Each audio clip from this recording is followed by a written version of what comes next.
कौन बनेगा नेता। नगर निगम के चुनाव पास आने वाले थे।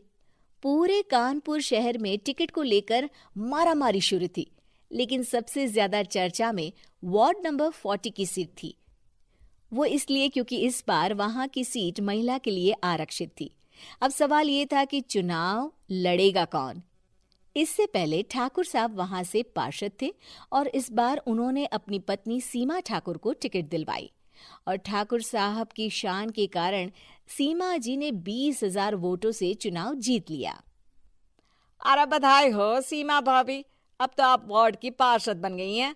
अब तो हमारे काम आप ही करवाएंगी। अरे ये तो सिर्फ नाम की पार्षद बनी है, वो तो महिला सीट आ गई, वरना पार्षद तो मुझे ही बनना था।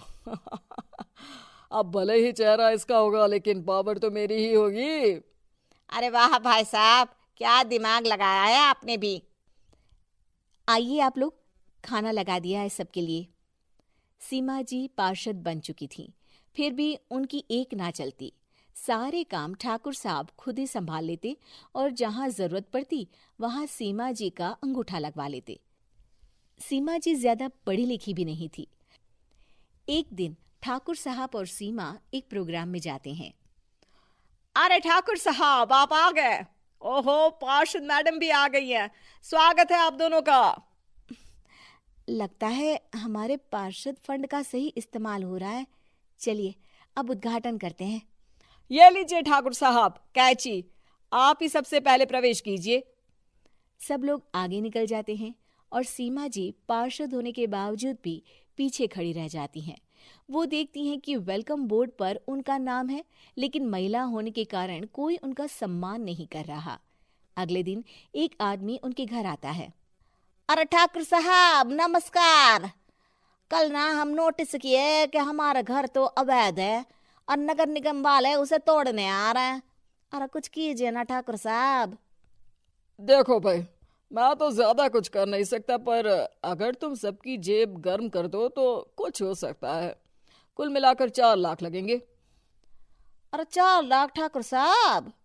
अरे भाई, मैं अपने लिए नहीं मांग रहा हूँ। दरोगा है, इंजीनियर बाबू है, बड़े साहब है, सबको देना पड़ता है ना थोड़ा थोड़ा।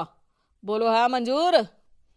तभी वहां अचानक सीमा जी आ जाती हैं।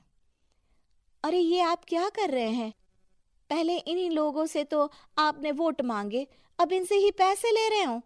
अरे चुप रहो तुम, तुम्हारा काम है सिर्फ अंगूठा लगाना, तुम वही किया करो। मुझे दूसरे काम तुम मत सिखाओ, समझी? और तुम ना जाओ, अब पैसे लेकर आओ, वरना जेसीबी किसी भी वक्त आती होगी। सब कुछ ऐसे ही चलते रहता है। एक दिन सीमा जी और ठाकुर साहब को एक लोकल मीटिंग में बुलाया जाता है। वहां पर कई और अधिकारी लोग भी मौजूद रहते हैं। अब मैं चाहूंगा कि ठाकुर साहब हमारे बीच 2 शब्द कहें।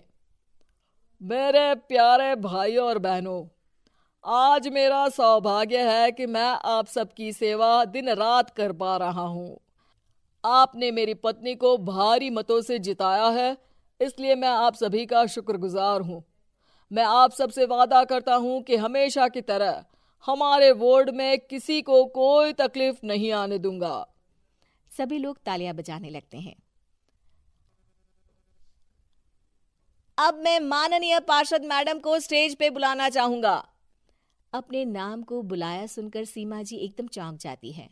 उन्हें बिल्कुल उम्मीद नहीं थी कि इतनी बड़ी जगह उन्हें मंच पर बुलाया जाएगा। जैसे तैसे वो मंच पर चढ़ती हैं। ऊपर जाते ही सीमा जी को सारी पुरानी बातें याद आ जाती हैं कि किस तरह उनके पति उन्हें कभी भी आगे बढ़ने नहीं देते और उनके नाम से गलत काम करते हैं। वो बोलने लगती हैं। मैं आपके वार्ड की पार्षद सीमा हूं। आप में से बहुत कम लोग ही मुझे जानते होंगे, क्योंकि इससे पहले मुझे कभी ऐसा मौका ही नहीं मिला। सारे मौके मेरे पार्षद पति यानी आपके ठाकुर साहब ही लेते रहे, लेकिन आज ये मौका मुझे मिला है तो मैं इसे ऐसे ही नहीं जाने दूंगी।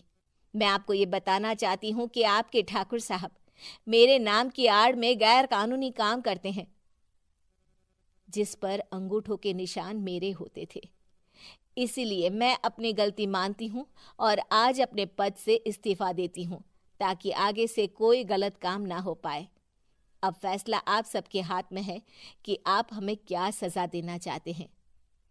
सीमा जी की बातें सुनकर ठाकुर साहब के चेहरे का रंग उड़ जाता है और वो शर्म से मुंह नीचा करके वहां से चले जाते हैं और पद से इस्तीफा देकर ही सही सीमा जी अपने आप में आत्मविश्वास महसूस